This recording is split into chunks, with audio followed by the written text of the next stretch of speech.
बहुत ही प्यारा एग्जाम्पल है क्लास 12th के फिजिक्स का। कहता है आपके पास एक मेटेलिक स्फीयर है ए और दूसरा मेटेलिक स्फीयर है बी। दोनों को हैंग आउट कर दिया गया किससे? नायलॉन थ्रेड से। क्यों करा गया? क्योंकि अगर हमारे पास कोई मेटल स्फीयर है, जैसे कि हम जानते हैं अगर मेटेलिक स्फीयर है तो चार्ज का सेपरेशन हर जगह होता है। बट नायलॉन थ्रेड के लगने से ये चार्ज ऊपर नहीं जा सकता। सिमिलर वे में यहाँ पर थ्रेड है तो चार्ज यहाँ पर ट्रांसफर नहीं होगा, तो यहाँ चार्ज यहीं का यहीं रहेगा। इन दोनों में चार्ज कुछ होगा, इसमें मान लेते हैं हम चार्ज होगा बेटा Q1 मान लेते हैं और यहाँ पर हमारा चार्ज होगा Q2 एग्जाम्पल के तौर पे। कोई डेफिनेटली नहीं है कि चार दिख रहा है तो 4 कूलम लिख दें या 40 कूलम लिख दें, वट एवर। फिर ठीक है, दोनों को हमने एक दूसरे मेटेलिक स्फीयर से ट्रांसफर कर दिया।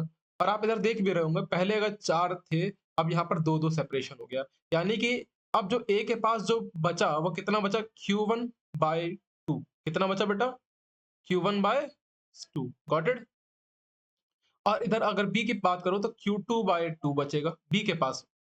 डी के पास भी Q2/2 होगा और यहाँ पर सी के पास भी Q1/2 होगा। अब क्या करा, जो ए के पास जो हमारा चार्जेस था वो कितना था? Q1/2 था। और बेटा बी के पास चार्जेस कितना था मेरा? Q2/2। Got it the point और नॉट? अब पहले डिस्टेंस था 10 सेंटीमीटर का, अब डिस्टेंस हो गया 5 सेंटीमीटर का। तो क्वेश्चन ने आपसे पूछा है कि अब आप बताओ कि दोनों में फोर्स का रिलेशन क्या होगा।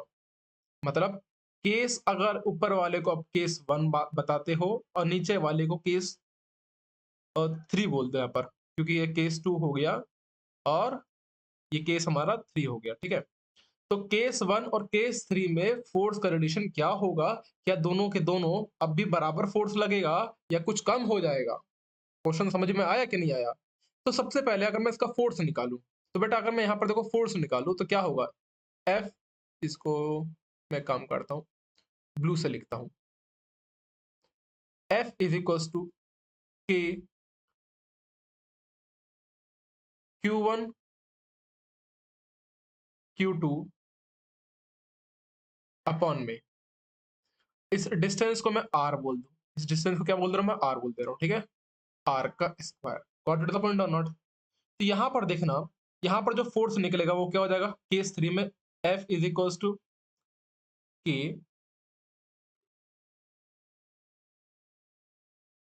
Q1/2 Q2/2 अपॉन में।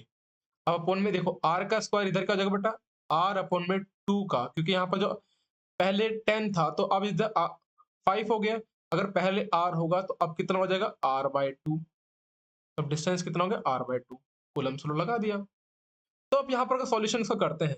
मैं इसको थोड़ा हटा देता हूँ यहाँ से। तो अगर बेटा आप इसका सॉल्यूशन करोगे अब, तो क्या आ जाएगा बताओ? के Q1 Q2 अपॉन में 4, नीचे क्या आ जाएगा बेटा? Are square divided by 4। 4 से 4 कटा, तो हमारे पास देखो फोर्स तो दोनों का सेम ही रहा ना। अगर मैं इसको एफ डैश बोलता हूँ, इसको एफ बोलता हूँ, तो दोनों में क्या रहा? फोर्स सेम रहा। तो यही बस क्वेश्चन ने कहा था, the electrostatic force on A due to B remain the unaltered, यानी कि चेंज नहीं होगा, एक बराबर जैसा जैसा पहले था अब भी वैसा एक का वैसे ही रहेगा, यानी कि F is equal to F dash के बराबर हो जाएगा। तो केस 1 में और केस 3 में कोई फर्क नहीं हुआ। क्यों? क्योंकि आपने चार्ज तो आधा हो गया बट डिस्टेंस भी तो आधा हो गया। डिस्टेंस के आधे होने से उसका 4 टाइम्स हो जाता है, मतलब क्योंकि स्क्वायर होता है यहाँ पर। समझ में आया कि नहीं कॉन्सेप्ट? कोई डाउट तो नहीं बेटा?